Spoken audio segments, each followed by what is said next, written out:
What is going on, guys? Mr. Basie here, and today we're going to be doing some more Seduce Me 2, the Demon War, picking up right where we left off, as usual, right after we saw Sam actually propose to Carrie. I guess the demon way, not the way he was already married to her. So the demon way, if you guys are kind of unsure of that way, we will be finding about that we will be finding more about that later on in this playthrough, especially because I'm doing Sam next, so you will know what that's all about. But if you want to know a little sneak peek of that, you can check out the demo footage that I did. I'll leave a link right here on the video, and you can check that out on your own time after the video, or now, or whenever you really want to. I mean, it's not really prevalent because we're not doing it currently. And even when we do start Sam, you're going to see it pretty much right away. And one quick little thing about the giveaway before we start, I did include it in the previous video at the end, but I'd like to include it in the beginning, simply for those people that might not have enough time to watch all the way through or whatever in one sitting. So basically, if you want to enter the giveaway, you can do so each and every new video. You can re-enter one time and get your name in yet again. So I have been keeping tally. Those of you that have been doing that, you are in multiple times. It's only fair that the people that watch the longest do have the best chance of winning. I'm not sure when I'm going to do it for the very first playthrough, but for the second, I'm probably going to do it towards the end of the first playthrough, at least for the first Incubus, so we know the storyline, because afterwards, we're probably going to be skipping around a little bit, skipping over things we've already seen to really get the ball rolling, and doing the other Incubus, or Incubi, I suppose, and then doing Diana, which is the purple one here. Alright guys, with that being said, I really appreciate you letting me ramble there, but we're going to get it kicked off and see what happens today. Alright, so here we are. I believe we just finished talking to James, if I'm not mistaken. So let's just pick up from here. The decor of the halls greeted me as I walked through the corridors, wanting to simply lie down and rest my sore limbs. Oh yeah, we just got back from training. That makes sense. A muffled giggle, however, caught my attention as I walked past a door that was left open. Out of curiosity, I leaned into the door to find the source of the sound. Inside were Eric and Irene, a pair that emanated. Wow, I can't believe I didn't pick up on that. I use that word all the time, like in just regular speech. Whatever. Charm and sophistication. They were settled at a balcony carved out of the room they were lounging in. From the look of it, it was just an open pocket room, Spartan and probably used for private affairs. Eric and Irene stood by the railing of the balcony, staring out into the sky and smiling at the clear air. I won't lie. I've missed this world a bit. Oh, so he did get himself a demon girl. Well then. They both have a very specific thing about them where his this and her that kind of look like they go together, almost like this. You know what I'm saying? Kind of like this is supposed to hold that. Like it's just meant to do that. Like he's supposed to hold her shadow puppet or something. That makes only one of us, my love. Oh, damn. You're not missing nothing. Oh, come now. You cannot tell me that you don't miss being here. Dude, there's a war going on right now. It obviously wasn't all, you know, sunshine and giggles when he left. Irene turned and leaned back against the railing, giving Eric a smug smile. Irene had always been a mystery to me. I was convinced that she was a succubus, but she wouldn't reveal to me what she really was, which added more mystery to her flair. She was definitely pro-demon. I'd hope so. Do you see her ears? Those aren't human ears, lady. Always dropping out of glamour whenever she was alone or with any of our group. But she respected humans enough to work her way to the top of the financial hierarchy, the old-fashioned way. When Eric told me about her, I could practically feel the love and devotion he had for her with each word he described with her with. While I was still his princess, she was his queen and love. Ooh. All right. Eric chuckled at Irene and shook his head, still facing the sky. This world is too full of boring or terrible memories. I would rather be back in the human world. Nothing to bother us as we enjoy the world together. Irene let out a small laugh before sliding closer to Eric, laying her head on his shoulder and staring at the ground. Eric, there is one thing that bothers me. Oh? What is it, my love? Irene pressed her lips together. I could see a moment of hesitation and doubt form in her eyes before she let her feelings out into the air. Why are you so close to that girl? Your princess. I understand your closeness to your family, but she is your brother's intended. Oh, this is a weird scene. I was like, who's the girl in this picture? I was like, oh my goodness. What is she doing? She's like suckling the teat? Like, what? Look at her. I can't really see. I do have a list of PNG images, so we'll see if I can put that on the screen right here so you can see what she's doing behind the purple. But it looks like she's suckling some teat. I'm not sure what's going on there. Like she's concerned, and that's just her default like concern notion is to suckle teat. My heart lurched at the mention. Eric looked at her and took a... I'm still thinking about last scene, I'm sorry. Took a moment before kissing her head sweetly, wrapping an arm across her stomach and hugging her to him. Didn't I tell you before? She saved my life, my brother's lives. I owe her more than any human in the human world. I mean, guys can have, you know, friends that are girls, right? I mean, they can. You can't have more than one girlfriend, but, I mean, he can do what he wants, right? I understand that, but something about the way you speak about her makes it seem like you love her as much as your brother does. Irene, he's not being unfaithful. Don't you have any, like, confidence? At least in him? I stared at Irene and Eric in shock. He spoke about me in that way? Why? I was marrying his brother and he was married to her. That made no sense. Oh, don't tell me, Eric. Don't tell me that you have feelings for another. No. At Eric's laugh, I broke from my thoughts, as did Irene, gasping as he pulled her closer, leaning his forehead to hers. Is my queen becoming jealous of a human girl? Oh, I do believe so. What of it? Oh, she admits it. What a twist. I find it rather adorable and endearing, despite your concern being completely unjustified. Are you truly concerned about me being close to her? Now I'm like, Eric, I'm doing this. What was that? It's just he just does it reverse. And if I said yes? A moment of deep silence passed between them as Eric buried his gaze into Irene's eyes as she did the same to him. Despite the light tension in the air, I knew that Eric didn't see me the way he saw her. He devoted himself to her long before the moment he said I do at their wedding, and despite Eric having some charismatic tendencies, he was never one to betray the trust of someone he cared about.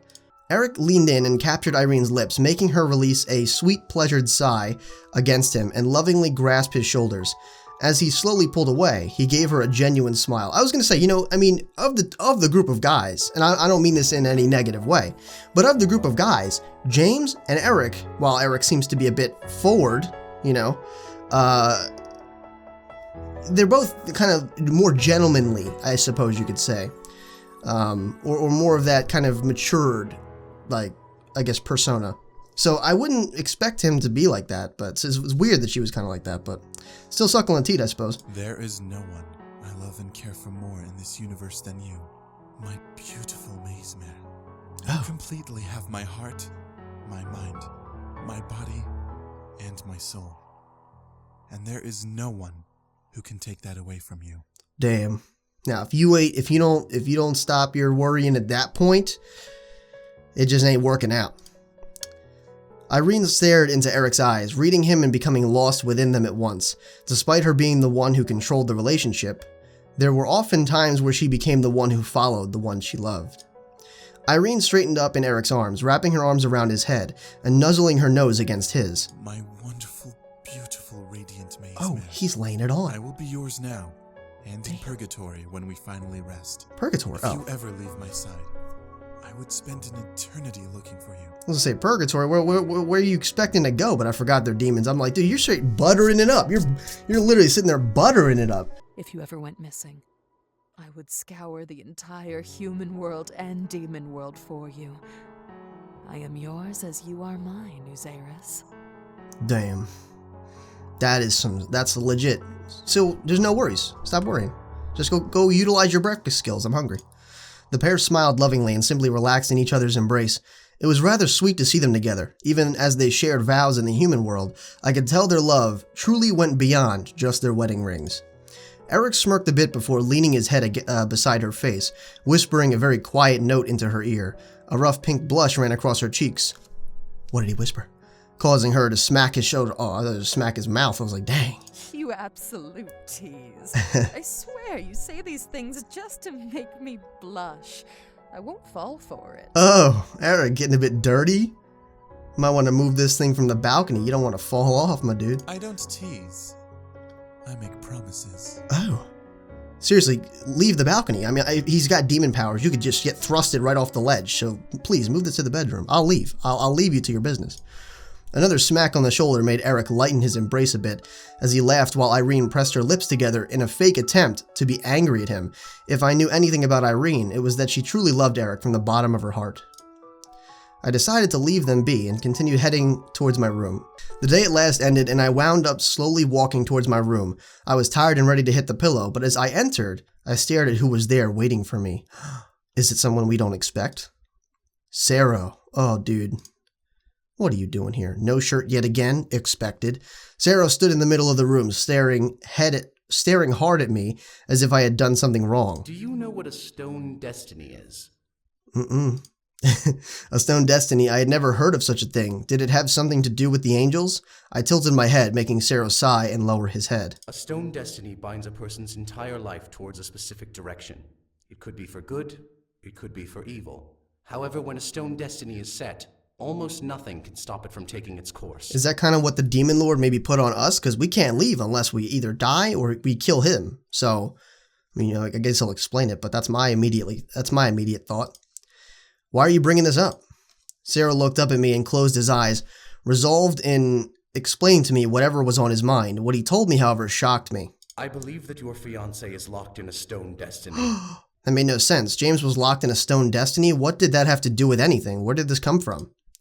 As Sarah watched my expression, he continued to speak. There is only one way to forge a stone destiny, by making a deal with angels. If someone is willing to give angels something worthy, the angels can set and seal someone's life as if in stone. If anything threatens to destroy that destiny, the angels step in. Let me first take my mouse cursor off of his crotch and continue. That was it. That was why the angels were after me. If James was tied to a stone destiny, then the only reason they were attacking me was because I was in the way of his fate. How could that be, though? What was his destiny? To become the next demon lord? Oh, maybe. We saw that card with the sword. He's looking all badass. Man, I mean, that might be what he's destined for, man. Something in my mind clicked at the thought. Of course, that had to be. I had taken James away from his destiny and was about to marry him. Of course they would be after me. I thought destiny could always be changed or something. Freaking Carrie lying in my face? I sat on my bed, shocked and astonished at the news. I felt somewhat relieved that James and I had found a way to stop them, but I still felt the weight of the new information sinking into my thoughts. Sarah stepped towards the door and closed it, looking to me. Breaking a stone destiny is nearly impossible. Nearly. I looked up at him, anxiousness growing as he repeated the word. There was a way to fix this and set James free? Then how could we set him free from it? By giving him enough energy to do so himself. Oh, and you're coming to me for this? How obvious, right? Because you're not going to... Let me go back. I take back that statement. That was going in a weird direction. Let's just proceed. I'll give him all the energy he wants.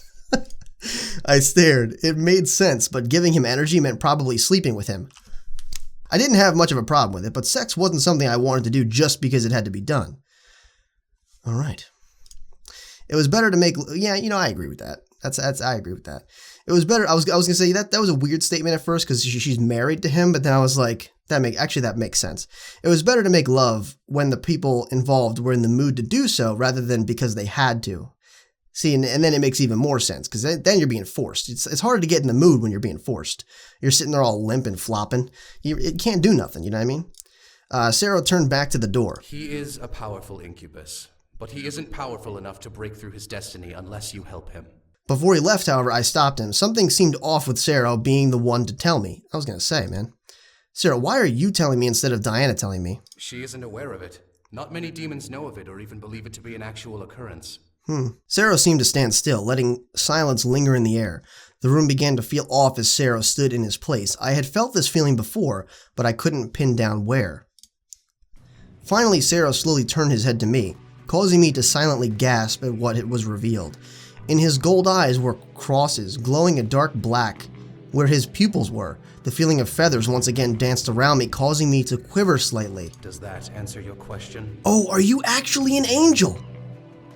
This whole time you just been in disguise? Oh my goodness! I nodded slowly but frightfully. Sarah was an angel? Dude! How does no one know about this? How? He looked like a demon. He looks like... What do you mean?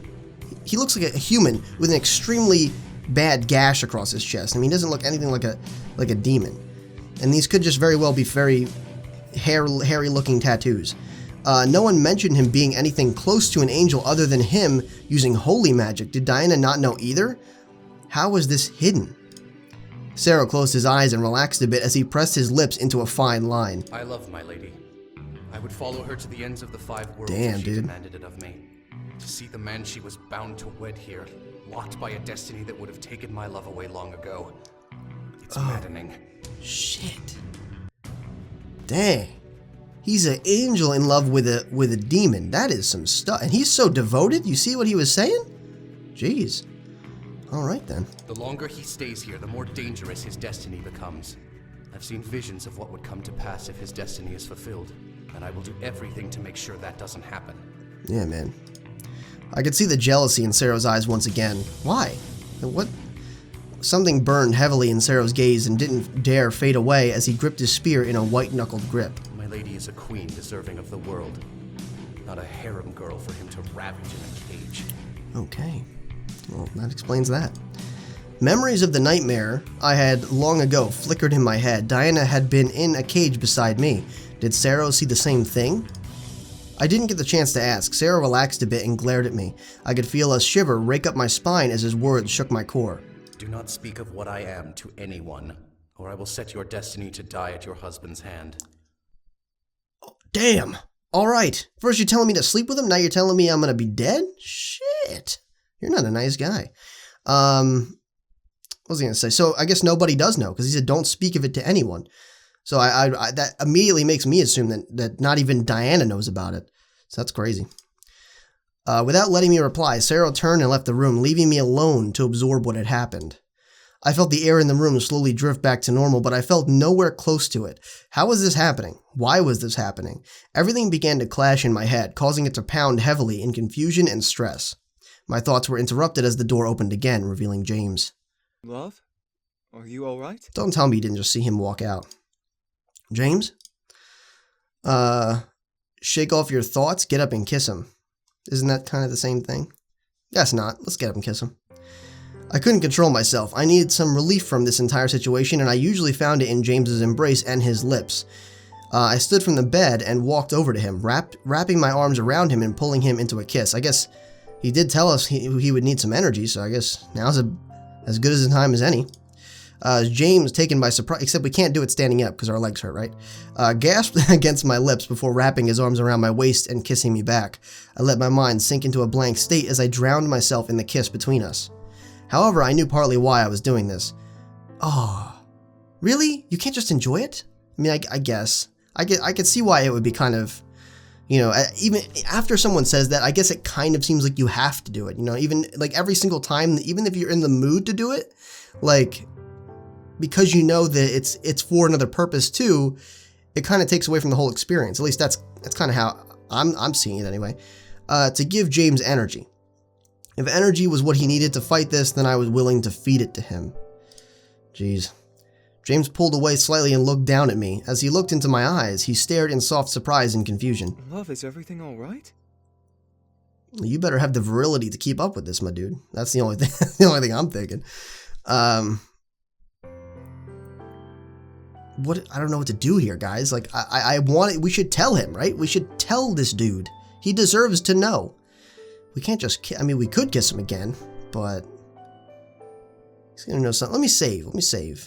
Let me take the baby way out and save. Let me pull away and snap out of it. This was far enough. I was fine with where we were, and I had given him a good amount of energy. There was no need to go any farther than that. Oh wait, no, I didn't want that. Because I said I was gonna do as many of these scenes as possible. I don't know if this is gonna be a negative reaction, but I did say I'd be trying to do as many of these scenes as possible. Mainly just because sometimes it's just freaking hilarious, but let's just try it. I did save, so it shouldn't matter. I didn't want to tell him what happened. I didn't want him to know what was going on in my mind. I simply needed him to help him in the only way I could, and I needed to not think about what was happening. You could just give him like 100 handies or something. That way you could just give him all the energy he needs like right away. I don't know. I'm just thinking of a quicker way to do this so you don't feel like you're suffering through it. I pulled him back in and kissed him that much harder, wrapping my hands around his head and gripping him tightly. James didn't question me further and tightened his embrace around me, deepening the kiss. Our mouths battled, Jesus, it was freaking rough, in a dance of dominance with James winning and me giving into his passion. I found myself growing weak in the knees with the kiss between us, but at the same time, I was floating in a mental cloud nine. My mind knew I could not stop. If he asked, I would come up with an excuse for my behavior. This is just depressing. This isn't even hot. Not that it would have been anyway, but I was slowly getting into the direction I was taking James toward.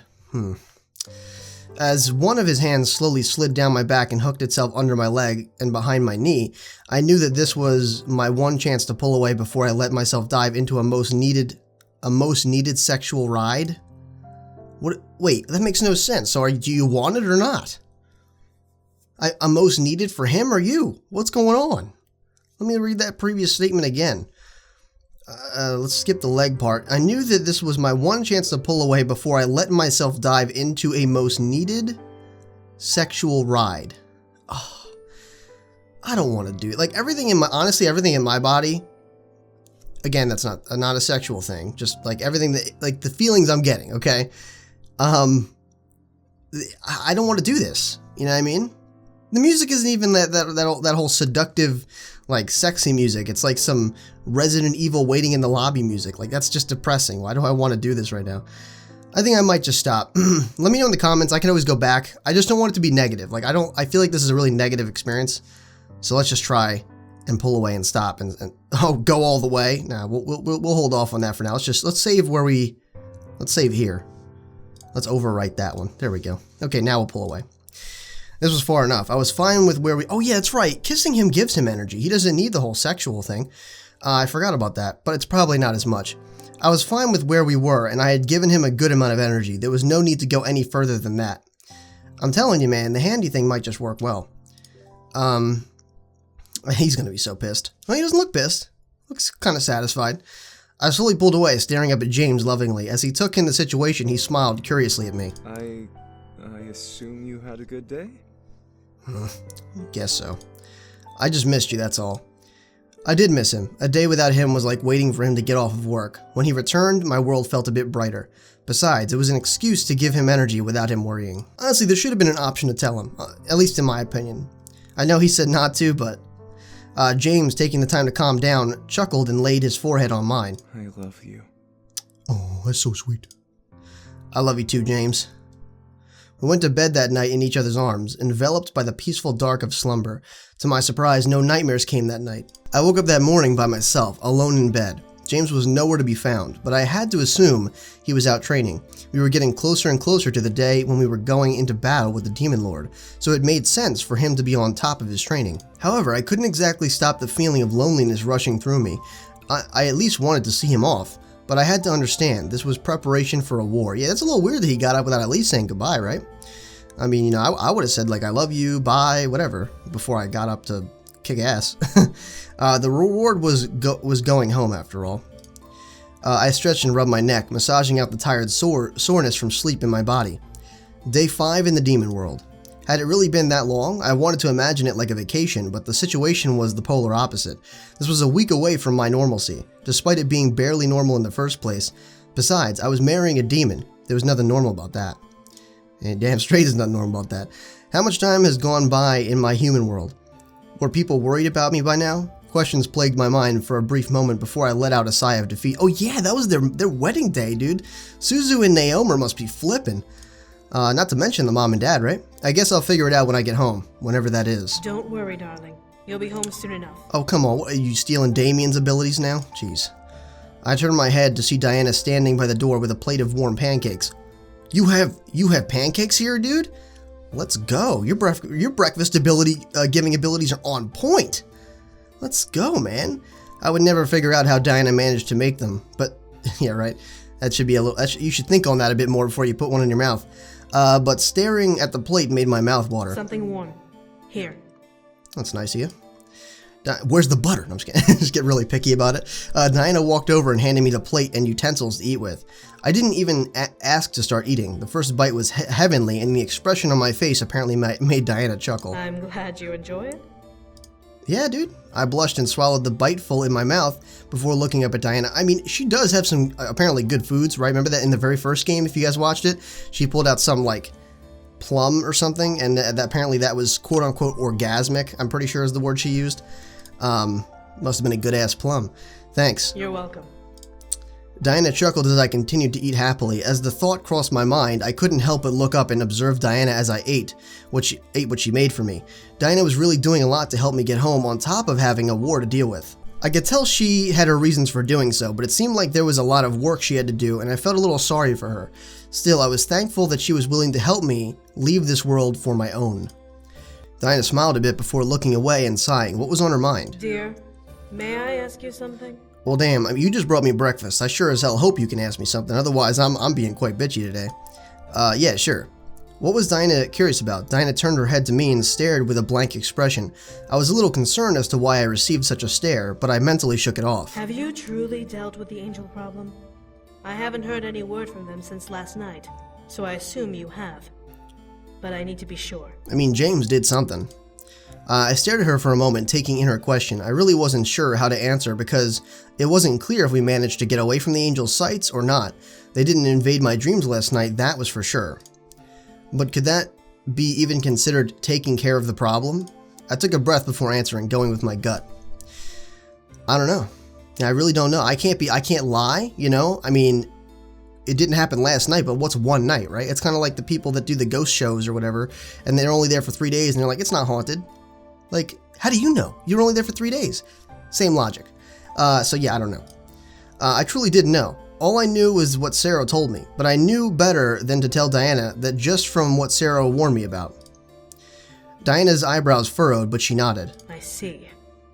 Dude, can I have a few more nights to be, like, sure about it at the very least? I don't want to lie to you. I'm trying to be respectful here. Jeez, man. Such attitude. Diana stared at me, digging into my gaze to try and find some sort of other answer in my eyes. However, I remained steadfast. I didn't want to worry her anymore if James and I could handle it on our own. According to Sarah, we could. Diana sighed before turning to leave. All right. May today go smoothly. For you as well. I nodded as she left. I hoped today would go smoothly as well. Another round of surprises would kill me. I slowly became more comfortable with the sword and began to do more tricks. I became more agile, more aware of my surroundings as I continued to slice through the dummy I decided to call Mal. You named the dummy? Oh, poor Mal. Mal? Now hold on. In the previous game, there was, I'm pretty sure, in the arcade, I think that's like a little Easter egg. That's got to be an Easter egg, because in the previous game, in the arcade, the high score was Mal, and I previously thought it was Malix. Apparently, it's actually the developer's initials, and I'm pretty sure it was Mal. Either that or it was MLX, but I'm pretty sure it was Mal. So, that's cool that she keeps putting little Easter eggs in there. It's kind of like a, I don't know, I'm drawing a blank. The dude that makes all the superhero movies, he always puts himself in his own movies. Pretty cool stuff. I don't know why, but the name felt right for it. Dude. I pulled myself from the training grounds to the gates and through the castle doors. The interior was dark, yet the warm, ever-burning fires that served as lights illuminated the corridors eased my ability to navigate through the winding halls. The walk was peaceful and quiet on the way to my destination until I heard familiar laughter tear through the walkway. Oh, thank goodness. I thought it was Malix. Malix got like crossed off or something, right? His name is Simon. Simon? Oh, that's the little freaking dude. Oh, I love that dude. He's actually kind of funny. Get back here, Simon! Ew. Well, you're struggling to take a dump there, Matthew. I barely had the chance to turn around and see a small white critter run past me, followed by a pair of fluffy dark-haired heads in a mad chase. Oh, why was that the analogy I chose? Whoa!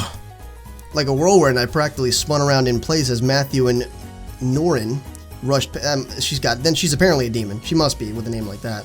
Rushed past me, trying not to collide into me while maintaining pursuit of their furry friend, Simon Tabby.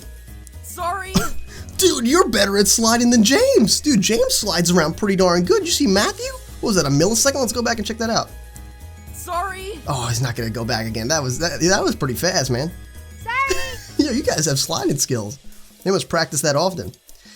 Before I managed to shake off the dizzy spell I was under, Norin and Matthew had vanished into a nearby room, where I assumed they had chased their furry quarry. Holding my head to steady myself, I jumped at the multitude of clangs and thuds emanating from the room. Before the sound ceased altogether, potential sexual references, I tiptoed towards the door and peeked in, chasing my curiosity. Oh, don't be naked. Oh, thank God. You guys kind of look the same almost. You see that? Dang.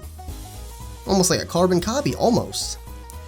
Inside, Matthew and Norin surrounded the fluffball Simon on the war room table, gripping onto each side of the table and glaring hard at their target. They looked as if they were generals, I almost read that genitals, and how they stared down at the critter and that pawed at nations beneath its feet. Norin broke the silence, wearing her best coaxing smile. Come on, Simon. Let's go back to the room, yeah? Oh my God. He's such a little dick. I like that guy. Matthew, not as patient as his wife, jumped onto the table and clasped both hands around Simon, grinning as Simon made a surprised squeak. Oh, don't hurt the little dude, even though he's probably evil. Gotcha! Oh, jeez. A triumphant grin stretched across Matthew's face as he started to relish in his success. Norin smirked but dropped her expression as she quickly turned wide-eyed and frantic. Wait, he still has the... What? The condom? Ow! Ow! What? Oh, the knife. I forgot that little dude has a knife. The glint of tiny steel told me more than enough. Matthew momentarily forgot that Simon wielded a knife. It was blunt, meaning meant as a toy imitation, yes, but in the paws of Simon, it was more than enough to hurt. Matthew released his grip from Simon, clutching his hand and hissing in pain as Norin swiftly replaced his former hold on the doll. She lunged across the table, wrapping her hand around the toy's torso and wrapping Simon's little arms between her fingers, rendering his weapon useless. Oh, man. Didn't think of that, did you, Simon? Oh, man. Are they holding hands? Oh, that's cute. Look at that. She's got little Simon in her one hand, and she's holding his hand in the other. That's kind of still wearing those freaking kitten leggings. Questionable fashion choice, but whatever. That's pretty cool. What was I gonna say? Your freaking kitten leggings threw me off. Thanks a lot, whatever your name is. All right, well, we'll move on with it. It wasn't that important anyway. Simon deflated with a squeal of defeat before becoming still in Norin's hands, turning into a doll once more. With a sigh, Norin and Matthew finally eased and collapsed on the table, shutting their eyes from exhaustion. Finally, we can relax. They both laid on the table? Yeah. Oh my. Jeez, that took forever. Norin rolled onto her back on the table and stared at the ceiling, bringing Simon onto her chest and letting out another tired sigh. Matthew chuckled lightly before lying beside her, doing the same. It was rare to see either of those two without their usual buzz of excitement. Norin lazily laid her arm across Matthew's face in an attempt to run her hand through his hair, to which Matthew returned the gesture with an exaggerated plop of his hand on her face to caress her cheek. Laughter spilled out from them, their contagious chuckles making it hard for me to stifle the bubbly giggles rising in my throat. I held back my laugh, biting my lip with a wide smile. Even when they looked exhausted, I couldn't help but feel light and giddy from watching them. Norin always seemed to be bursting with energy whenever she fluttered around the other wives and I, eager to embark on adventures whether it be across the world or to a nearby diner at 3 in the morning. Yet I knew there were moments when her waves of energy ebbed, just like now. Despite those times, she was a master at quick quips and one-liners that it seemed only Matthew could keep up with her with his own wit and creative power. They were perfect friends, I thought that's his wife. So aligned in sync that it was easy to see them as husband and... Okay. Should have kept reading. Norin's eyes lit up as a flash of inspiration dawned on her. She smirked and turned to look at Matthew with a quirked brow? Did I read that right? I said... I don't know. That's weird. A quirked brow? We'll move on. So, when is Simon going to have a suitor? Look at his face. Dude, this is the best Matthew face. I swear, this is the best face in the game. This is like what happens to him during these moments? He just spaces out. Like, what the frick? You better get that checked out, man. That doesn't look healthy. Huh? Matthew looked over at her in mixed shock and fear, while Norin held back a laugh in her cheeks at his expression. Matthew shook his head violently. No way. There's no way I'm gonna give him another reason to run around and go crazy, and give us another doll like that to deal with. She looks kind of pissed. Can't quite see through the purple. I think she's smiling. She looked kind of pissed, and she was grabbing his ear. I was like, what are you doing? What? Oh, come on. Imagine the fun of designing his new friend. All the little details, from the color of its eyes to the fluff of its fur. Plus, think of all the adventures they'd have together. No. So much fun that it might even distract Simon from messing with us. Oh, I think she's trying to get him alone a little bit more often there. Oh, Norin, you sly devil. But yeah, I don't think I'd want to make another evil toy. That's not a good idea. Well, I mean, I guess you're right, but... Matthew brought a hand to his chin, so he looked deep in thought over the suggestion. She looked on expectantly, waiting for his final answer before her eyes caught his hand shifting over his mouth to hide his growing smirk. Norin gave a toothy grin to Matthew before gently pinching and pulling his cheek. Come on, one more go at a living toy. And look, you're smiling too. You totally wanna. Dude, don't do it. You're gonna end up making like Godzilla and everyone's gonna die. Don't, please. Okay, just leave it at the one toy. Matthew stuck out his tongue and threatened to lick Norin's hand to gross her out and release her grip on his cheek. Dude, you don't know what she's been touching. She flinched but remained resolute, nearly laughing at his attempt and teasing his face harder. I bit my lip to stop myself from laughing, but watching the two struggle for the upper hand made it hard to not imagine if they were like this all the time. It even became apparent to me that Norin actually dominated the relationship, with Matthew following her and, not surprisingly... Damn, that's a low blow. And not surprisingly, Matthew seemed to enjoy that, peppering in his own competitive bursts and challenges to her lead. I mean, it's not a bad thing, but like, you don't really know what it's like. They might just be playing around. You give him a low blow just because he's a kid or whatever. I don't know. Jeez, man. They have some questionable toys in their nightstand drawer. You think a little spit will scare me? All right, I'll do it, okay? Okay. Satisfied, I'm in a feisty mood today, man. Satisfied, Norin finally released her hold on his cheek.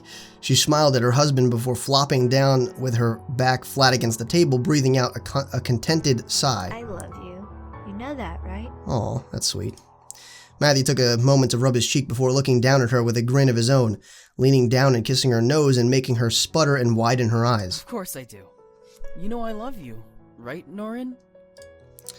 A mere second passed between them before Norin wrapped her arms around Matthew's neck and pulled him down, locking her lips to his and making him flail from losing his balance. Luckily, he planted his hands on the table beside her head so he didn't crush her. Damn, you that heavy? What are you, the Master Chief? Matthew relaxed in the kiss and closed his eyes, melting into it before Norin's arms relaxed and let him pull away slightly to look into her eyes. They stared at each other with goofy smiles as each of them began to blush a cute pink color. I know you do, Matthew. I couldn't live without your warm hugs or your dorky face. You're the best. This is a hella nice moment. I'm enjoying this. I like this better than the other one that we saw, well, the other two, I suppose. I'm pretty sure you're the best. I don't know how you did it. Waiting for me and looking for me for so long. Oh, alright. What's that about? The first 6 times were hard, yeah, but I'd definitely spend another 9 searching for you. Are you a cat? Are you some sort of feline? Dude! That could be... I mean, well, that's a little weird. It could get a little bit hairy, no pun intended. But, in any case... I think that's a good place to wrap it up right about here. I am sorry, I got to do it right here. I'm running out of time, but in any case, I hope you guys enjoyed. I already talked about the giveaway in the very beginning, so I'm going to leave that for the next video. I will announce that. Give me like a small amount of time to announce that each video, just so new watchers, if they're just jumping in at a random point in the video, actually, understand the way things are going to work and everything. Let me know if you guys want shorter but more videos, or longer and like the same kind of videos you've been seeing. I do want to step it up and give you guys more videos, simply because I know there's a pretty high demand for this, and honestly, I'm really enjoying it. This is one of those recordings and one of those games that I honestly look forward to doing. And again, it's just been a lot of hectic stuff going on with other games and timed events that I have to do first, because again, they're only going to be there for like a week. So I do apologize. I know some of you were waiting for this. Hopefully you enjoyed this episode, and I hope I can get some more of this very, very soon, because I know there's a lot of you waiting to see the next installment. So with that being said, I hope you guys enjoyed. Definitely make sure you rate the video what you think it deserved. If you did enjoy, please consider sharing the video as well. That kind of stuff really helps me out a lot, whether it's Facebook, Twitter, or any social media really, or even word of mouth with your friends. that's really awesome too. Of course, it directly helps me as well as the entire community and is greatly appreciated. So with that being said, if you want to become a Sage in training, make sure you subscribe today. And as always, this has been Mr. Basie, your favorite Sage, and I'll see you in the next video.